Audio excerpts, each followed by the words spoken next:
Welcome to our TrojanLabel T2C tech support video series.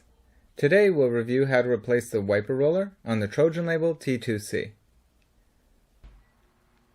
From the Trojan 2 tab, select Maintenance, and then select Home Maintenance Module.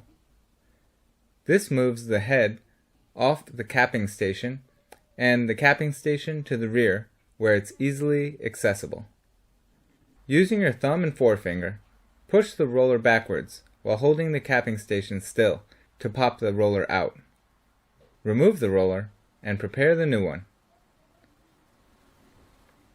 Remove the protective plastic from the new wiper roller. Once the plastic is removed, insert the new roller gear side first. Seat the gear, then snap the roller into place.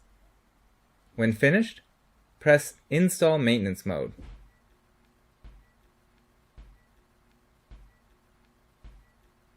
That's it! Now you know how to replace the wiper roller on the TrojanLabel T2C. For additional tech support videos, please visit our TrojanLabel video playlist. Thank you very much.